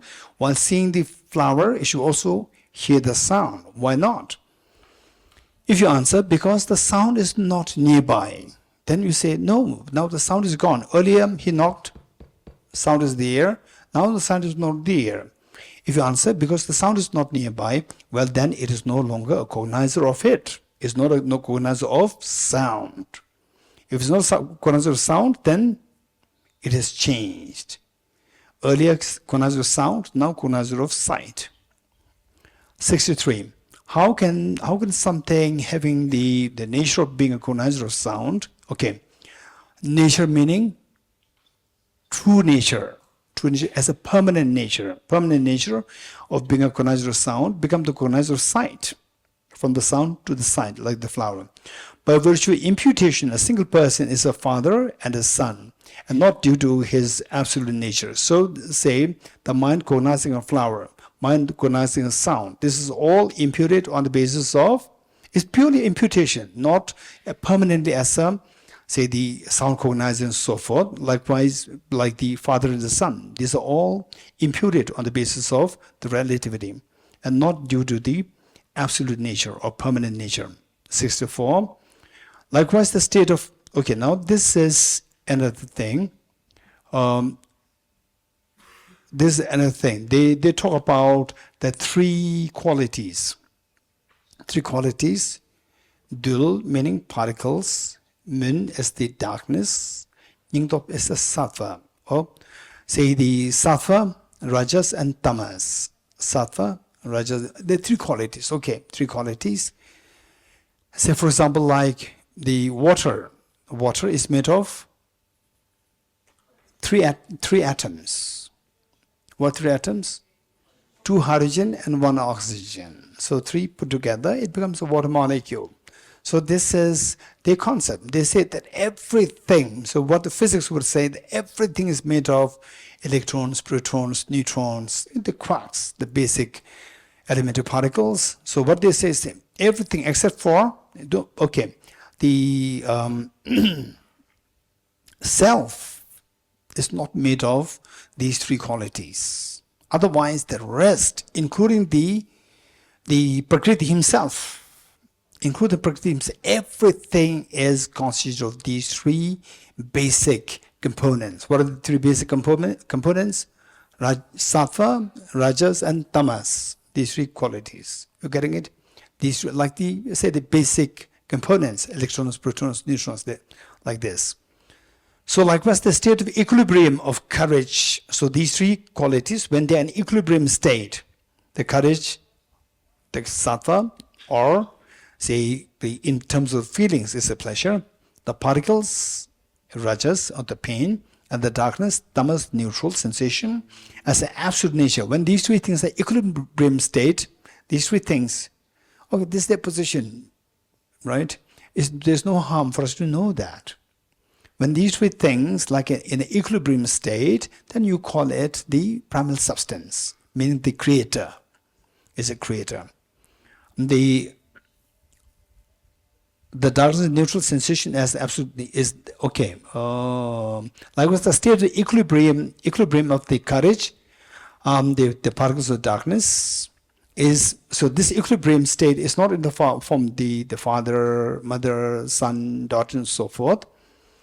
And a cognizer of a sight has never been seen that is a fundamental nature connected with the cognizer of a sound. So, for them, the cognizer, the mind, is seen as permanent. A permanent. And what is permanent to see sound means always to be seeing the sound. So when you see the sound and then move to see the sight, is it seeing the sound? Is it hearing the sound? It's not hearing the sound. But if you insist that it is permanent, is hearing the sound, but in reality we never saw that.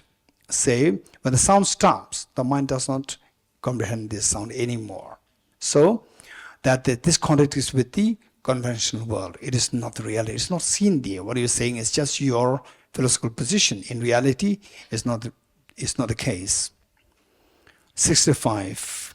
Suppose you persist. Like a dancer, it is still itself, but is seen in another guise. So what it says that, so the dancer, or let's say a drama, somebody as the performer in a drama, an actor comes as the doctor, the next comes as the nurse, same actor in different guise. So likewise, same mind seeing the sound is actually in different guise is seeing the sight. Right? So it doesn't make any sense. Makes sense? Okay. But first we have to listen to what they are saying. Listen to what they're saying to see if. So like a dancer, it is still itself, but is seen in another guise. Well, then it would be impermanent. So first no guise, then it becomes guise. That's change. It should be impermanent.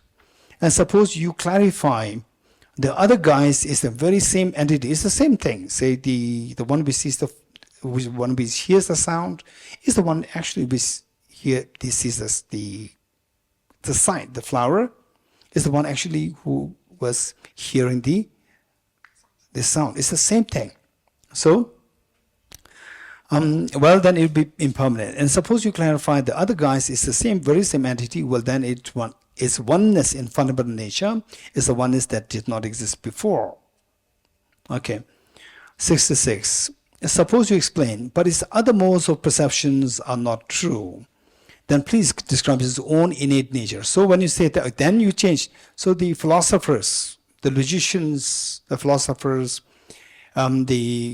so when the debate is happening, like what is happening here, right? You have your own position. You believe that this is correct, and somebody pushes you with a very more deeper questions. Then you keep changing your position. Yes, you agree? So this is what happens to the philosophers also.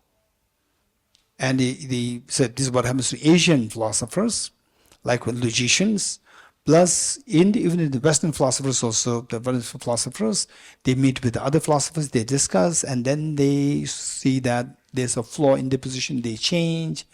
For example, David Hume himself, you read his books, you see that the earlier positions and later positions are very different. So this is the change that's happening there. Okay.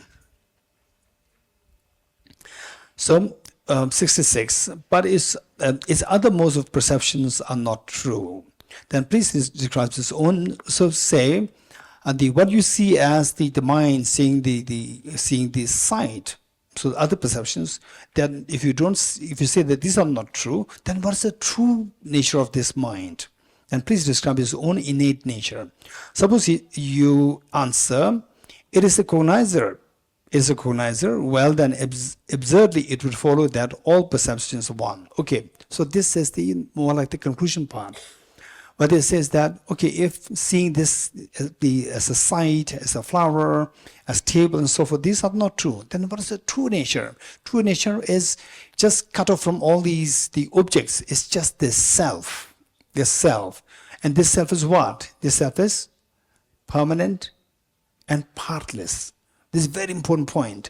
This is what they believe, permanent and partless. The more important is permanent, of course, is permanent. On top of that, it is partless.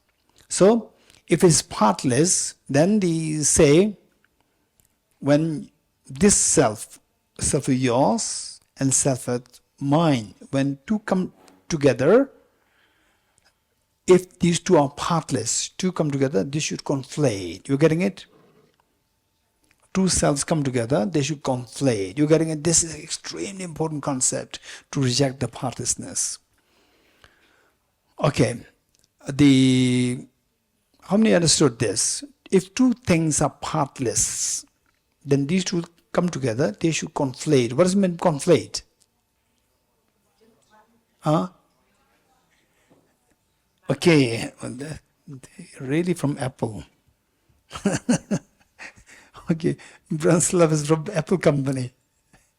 Right? Apple company engineer. So what he said is so precise. What do you say? Conflate means? Become one. So someone says that together is little vague. Become one. You getting it? Okay. Two things becoming one. Two apples go like this, become one apple. You getting it? Likewise, if there are two things there, partless and partless, they come together, they then conflict, they become one object. Okay, how many of you, for how many of you is this makes sense? Makes sense? How many of you know? I don't understand how they become one. Reason, be honest. Okay, this is very important. Okay, I'm going to explain it here. Okay, who would like to explain it? Anyone? Who likes to explain it? Two things which are partless, they come together, they should become one. Who likes to explain? Raise hands. Kamala? Yes.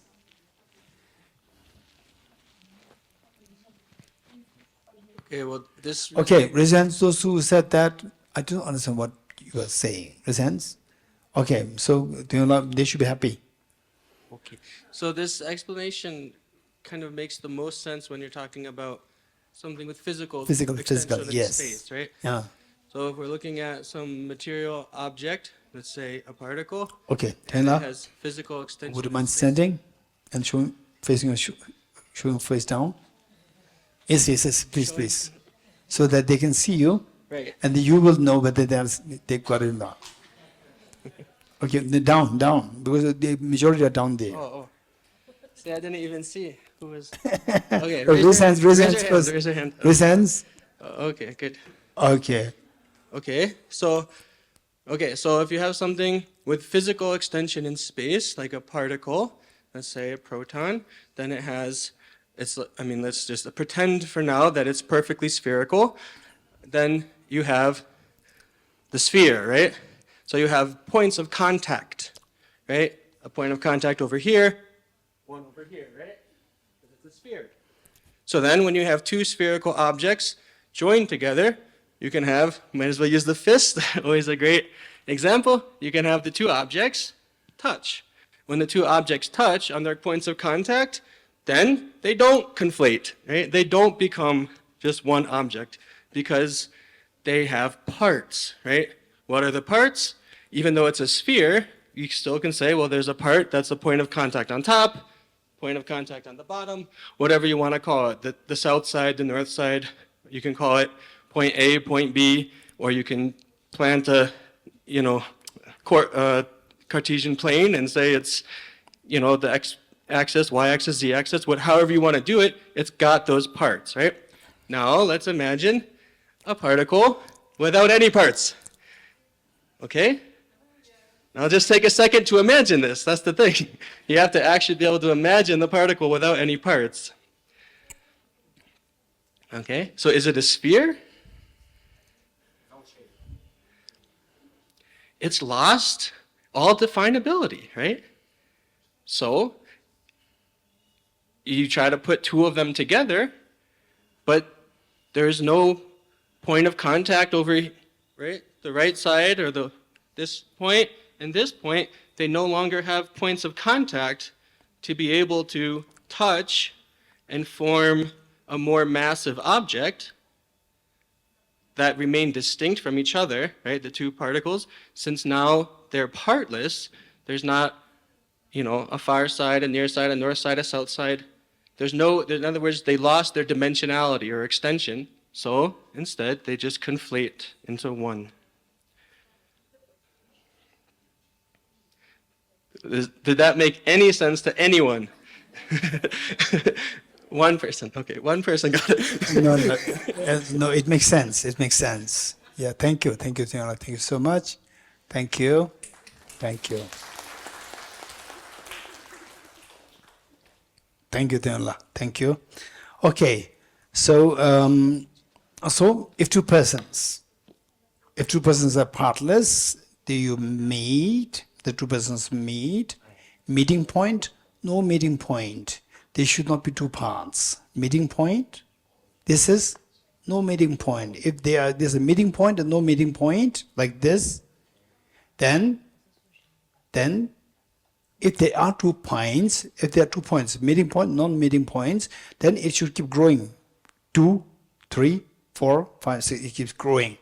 But if there's no meeting point and non-meeting points, then all should be meeting points. If all should be meeting points like this, then this is only possible way. If this like this, invariably you see there's a meeting point and there's a non-meeting point. If there's a meeting point, non-meeting point, this is not partless, it is with parts. So, everything becomes meeting points. If there's one point, then there should be, everything should become the meeting point, because there should be no meeting point and non-meeting point. If there are 2 points, meeting and non-meeting, there should have parts, 2 parts. So partless means there should be no 2 parts. So if it meets at 1 point, meet at every point, then they should become identical. Okay, then all the people should become one. All the beings should become one, because they are all partless. The self is the what Samkhya believes as particle, not particle, as partless. Okay. Not only that, self is partless, permanent, and even the Prakriti, the creator, is also partless and permanent. Even these two, Prakriti and the self, also should become one. If that becomes one, each one of us should become Prakriti. These are all the contradictions. You getting it? These are all the contradictions. And I would say that whether today there are some philosophers who really believe in this, it doesn't matter. If we learn these things, our intelligence keeps growing. And then when our intelligence grows, what happens? Our hardware, okay, good. Our hardware becomes improvised.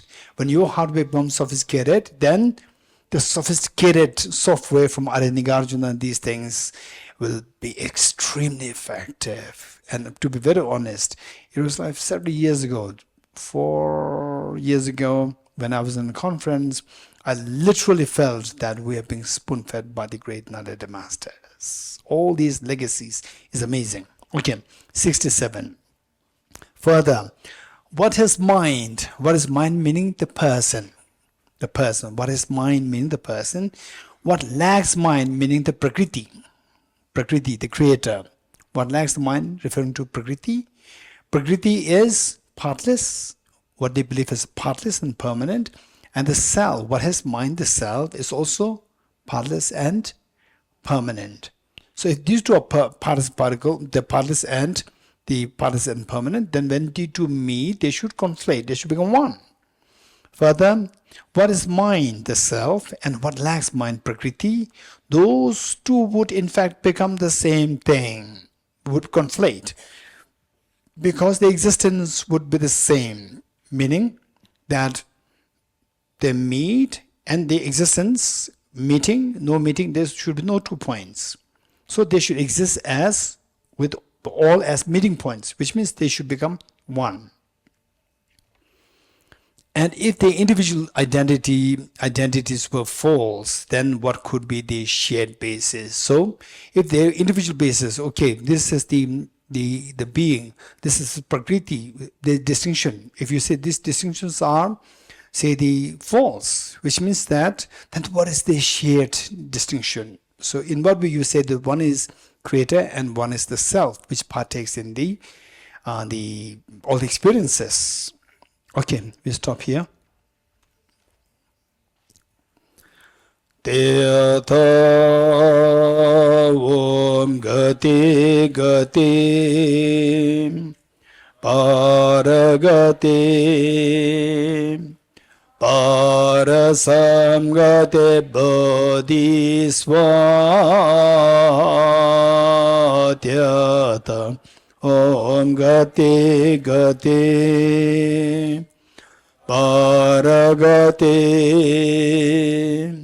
Parasamgate Bodhiswatyata Om Gati Gati Paragati Parasamgate Bodhiswaha Dhyata Om Begaze Begaze Ma Begaze Ranza Samungade Swaha Dhyata Om Begaze Begaze Ma Begaze Ranza Samungade Swaha Dhyata Om Begaze Begaze Dhyata Om Begaze Begaze Ma Begaze Ranza Samungade Swaha Dhyata Om Begaze Begaze Ma Begaze Ranza Samungade Swaha Yata Om Begaze Begaze Maha Begaze Ranza Samungade Swaha Yata Om Begaze Begaze Maha Begaze Ranza Samungade Swaha Yata Om Begaze Begaze Maha Begaze Ranza Samungade Swaha Yata Om Begaze Begaze Maha Begaze Ranza Samungade Swaha Yata Om Begaze Begaze Maha Begaze Ranza Samungade Swaha Yata Om Begaze Begaze Ma Begaze Ranza Samungade Swaha Yata Om Begaze Begaze Ma Begaze Ranza Samungade Yata Om Begaze Begaze Ma Begaze Ranza Samungade Swaha Yata Om Begaze Begaze Ma Begaze Ranza Samungade Yata Om Begaze Begaze Ma Begaze Ranza Samungade Swaha Yata Om Begaze Begaze Ma Begaze Ranza Samungade Swaha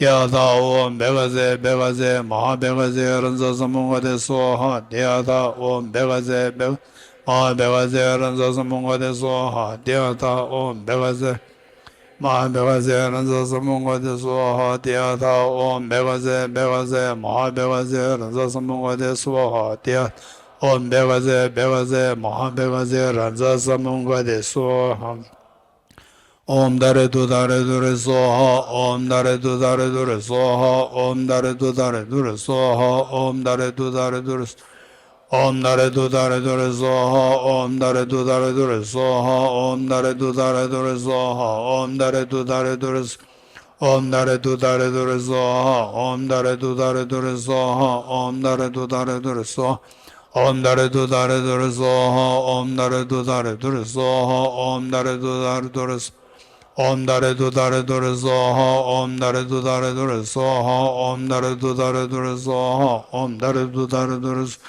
Om Dare Du Dare Dure Soha Om Dare Du Dare Dure Soha Om Dare Du Dare Dure Soha. Okay, one direction prayer. Page 52. I dedicate the merits thus gathered to treasure realization that is in the prayers of Buddhas and Bodhisattvas of the three times, and to the upholding the doctrine of scripture and insight, and all lives through the force of this merit, never separate from the four wheels of the Mahana vehicle, and accomplish all the stages of the path, renunciation, bodhicitta, perfect in the two stages, from our collections, vast space that have amassed, from working with effort at this practice for a great length of time, may I become the chief breathing Buddha for all those whose minds wisdomized blinded by ignorance.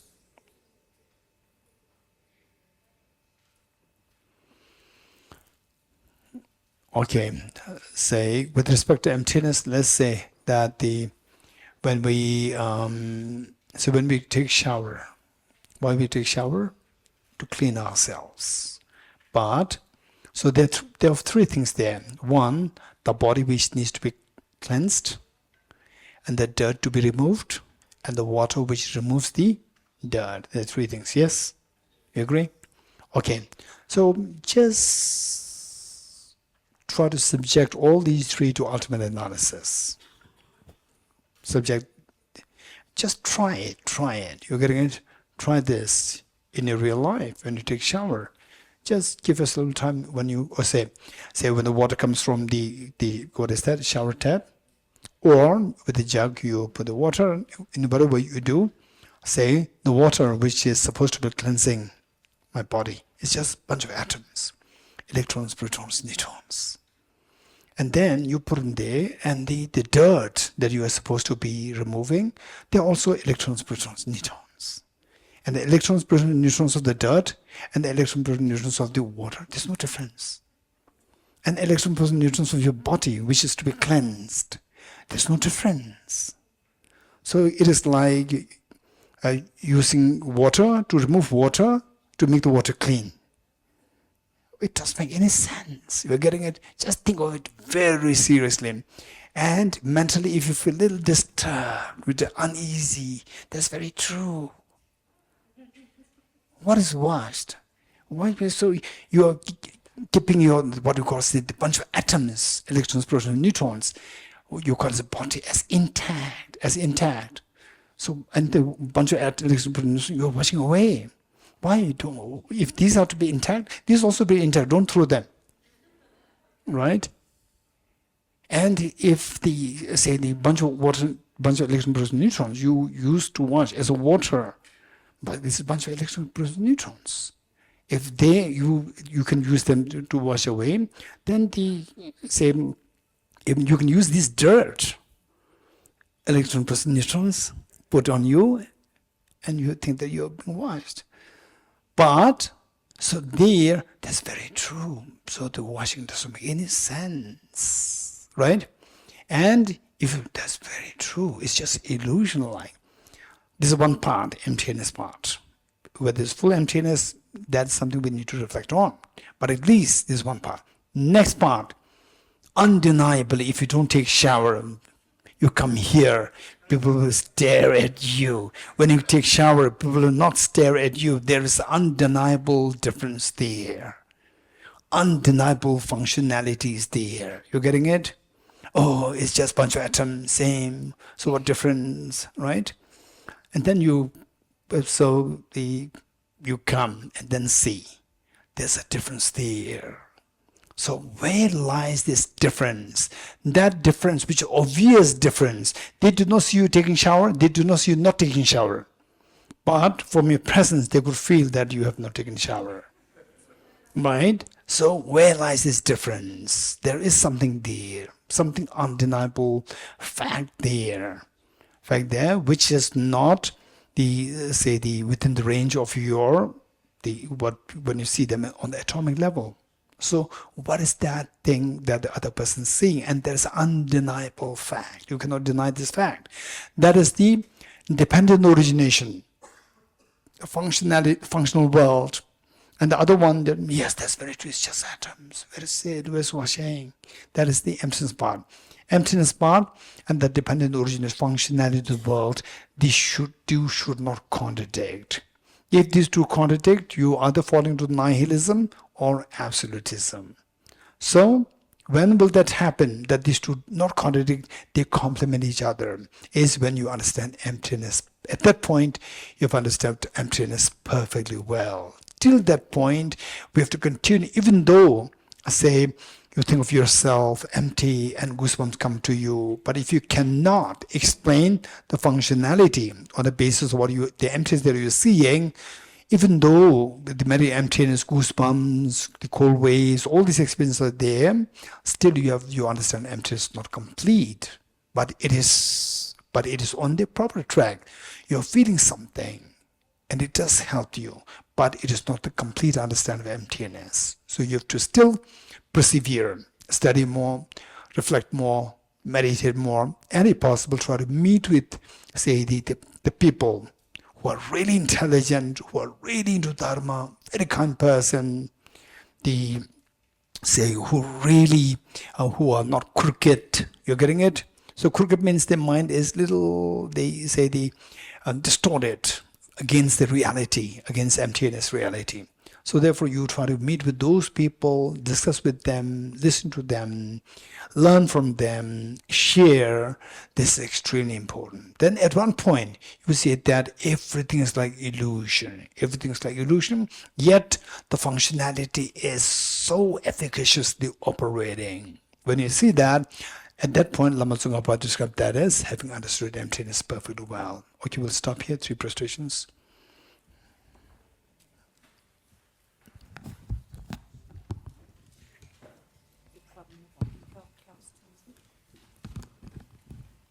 Okay.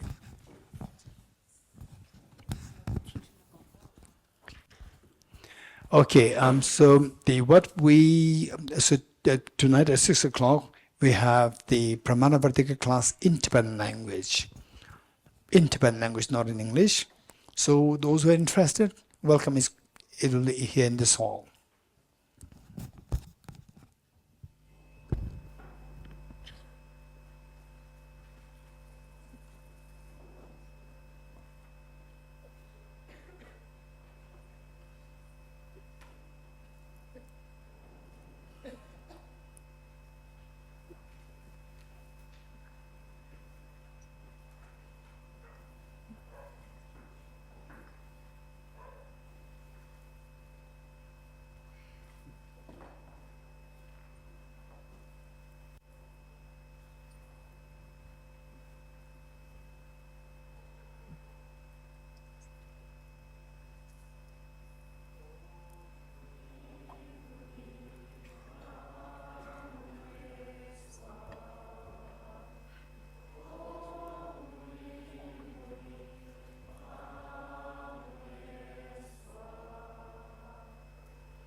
Soha Om Muni Muni Maha Muni Soha. Okay, a quick announcement. That announcement meaning that I'd like to invite questions. If you have, particularly those pressing questions you have, you note them down and put on my table.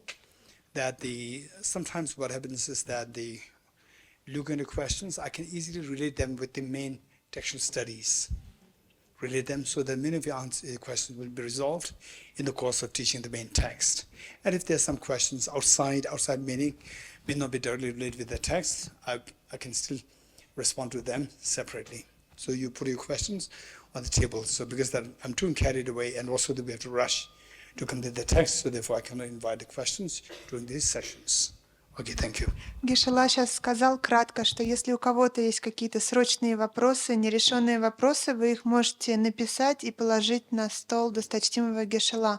Если кому нужен перевод, то тогда вы пишите на вопрос на русском языке и приносите сюда на стол переводчиков. Спасибо.